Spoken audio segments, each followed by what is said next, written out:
सुप्रभात बच्चों। आज हम देखेंगे व्याकरण के पहले पाठ की दोहराई। दोहराई अर्थात रिवीजन। पहले पाठ में हमने देखा था भाषा, व्याकरण और भाषा, लिपि और व्याकरण। बच्चों, मैंने बताया था कि भाषा हमारे लिए कितनी महत्वपूर्ण है।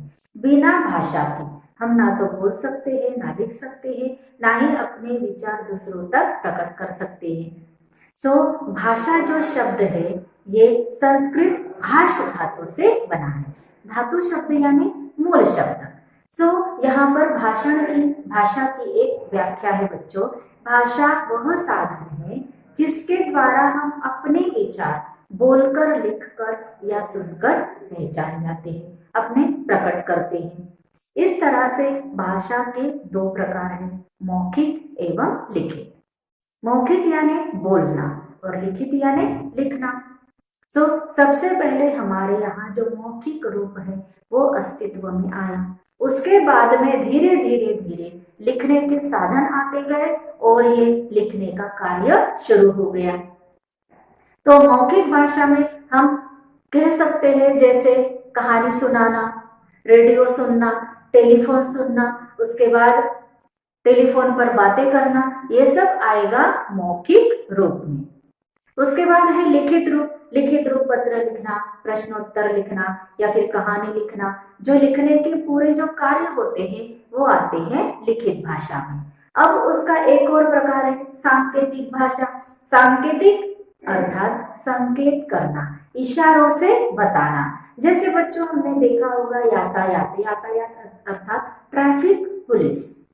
आपने देखा होगा जहां पर जो सिग्नल के लाइट नहीं होते हैं वहां पर पुलिस होते हैं, और वो जो वाहन होते हैं आने जाने वाले उनको नियंत्रित करते हैं। तो उनका वो जो करते हैं वो सीटी बजाते हैं, संकेत देते हैं। तो ये आते हैं सांकेतिक भाषा में। उसके बाद हम देखेंगे कि हिंदी को राजभाषा एवं राष्ट्रभाषा का दर्जा कैसे प्राप्त हुआ। तो बच्चों 14 सितंबर 1949 को, कौन से दिन?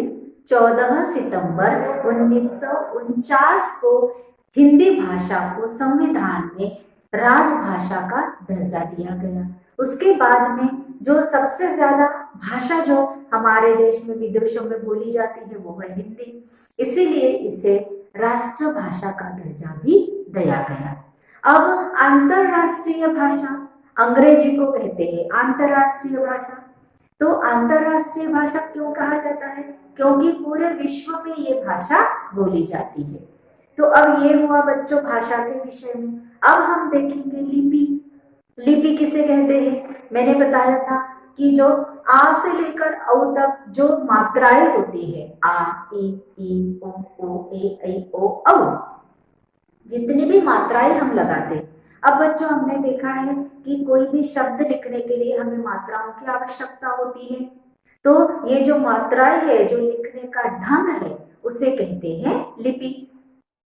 और इसके लिए कुछ निश्चित चिन्ह दिए हैं। ये चिन्हों का उपयोग में लाकर हम वो भाषा या फिर जो भी हमारे लिखने का कार्य होता है वो पूरा करते हैं। अब यहाँ पर भाषाओं की अलग अलग लिपियां भी होती हैं। हिंदी, मराठी और गुजराती, नेपाली, इनकी लिपि है देवनागरी। देवनागरी की लिपि में ये लिखा जाता है। उसके बाद अंग्रेजी भाषा की लिपि है रोमन, पंजाबी की गुरुमुखी और उर्दू की है फारसी। तो इस तरह से अलग अलग लिपियों का उपयोग करके हम भाषा को लिखने का कार्य करते हैं। उसके बाद में हम देखेंगे व्याकरण। अब जो व्याकरण है उसकी आवश्यकता क्यों पड़ी? क्योंकि व्याकरण जो है हमें शुद्ध रूप से बोलना और लिखना सिखाता है।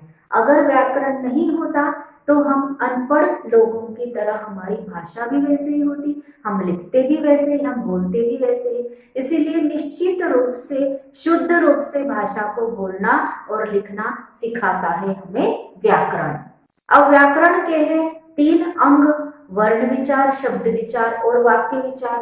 वर्ण विचारों में हम वर्ण के विषय में देखेंगे। वर्ण जिसके 2 प्रकार है, स्वर और व्यंजन, और इन स्वरों और व्यंजनों से बनती है पूरी हमारी वर्णमाला। उसके बाद में शब्द विचार, तीसरे पाठ में हम शब्द विचार का देखेंगे। उसके बाद हम देखेंगे वाक्य विचार कि वाक्य कैसे निर्माण हुए, उनकी उत्पत्ति कैसे हुई।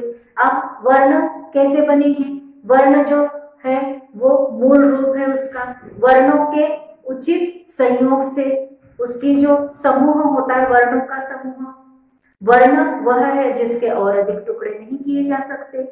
वर्ण से बनते हैं शब्द और शब्द से बनते हैं वाक्य, ये हम अगले पाठ में देखेंगे। तो बच्चों, पहला जो पाठ है उसके जो रिक्त स्थान है, उचित पर्याय है, सही विकल्प है, सही गलत है, प्रश्नोत्तर है, ये सब आपको ठीक से पढ़ना है और उसके ठीक से सोच समझ के उत्तर लिखने हैं।